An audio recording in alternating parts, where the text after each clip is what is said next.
એનારો સંત ગમે તે હોય, વ્યક્તિ ગમે તે હોય, પણ યાદ રાખજો, ગમે તે નહીં, તમને ગમે તે નહીં, શાસ્ત્રને ગમે તે સંગતે હોવો ગમે. સંત શાસ્ત્ર આધારિત સંગત હોવો જોઈએ. ગમે તેવો નહીં હાલે, ભ્રષ્ટાચારી નહીં ચાલે. આપણે વેચાતા લઈ આવી, ભાડાના લઈ આવી, એવું કરશો નહીં. એમાંથી હું કઈ વખતે આવ્યો હતો ત્યારે પણ મેં કહ્યું હતું, અને આજે ફરી પાછી એની એન્ટ્રી થઈ ગઈ છે સમાજમાં. એને કોઈ કહેવા વાળું નથી સમાજમાં. ભ્રષ્ટાચારીને આ સત્તા ન સોંપાય. આ ગાદી, આ સીટ ને વ્યાસની પીઠ કહેવાય. વ્યાસપીઠ.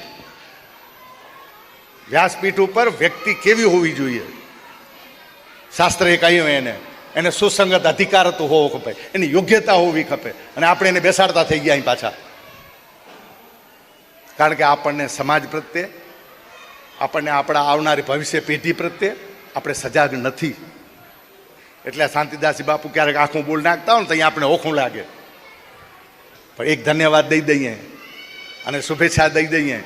જ્યારે જાહેર ક્ષેત્રમાં અમે તો પહેલી વખત આ શરીર મળી હોય, પણ શાંતિદાસજી બાપુ અમે ઘણી વખત મળતા હોઈએ. આજે આપણી સમાજના કોઈક સાધુવાદને જો આટલે સુધી ઊંચું સ્થાન મળ્યું હોય તો એ પ્રથમ સ્થાન શાંતિદાસજીને મળ્યું હોય. 1008 મહામંડલેશ્વર તરીકે એને મળ્યા. કઈ રીતે મળ્યું હોય, શું મળ્યું હોય, કેમ મળ્યું હોય, એને ટૂંકમાં કહ્યું હોય. આ એમને એમ પરીક્ષણ વગર નથી મળતું.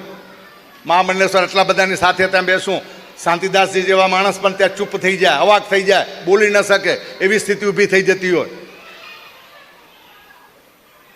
હવે આ ઉપાધિ લીધા પછી શું? આને ઉપાધિ કહેવાય.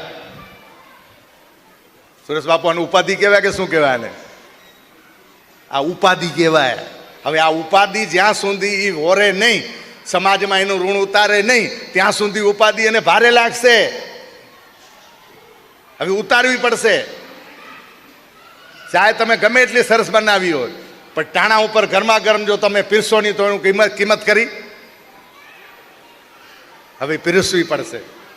મને પહેલું કહ્યું સુરેશ બાપુએ, બાપુ તમારી વાટ જોઈ રહ્યા, ભેળા બેસીને કાંઈ કરી આયોજન, સાથે મળીને સમાજમાં એવી રીતનું આયોજન કરી આપે.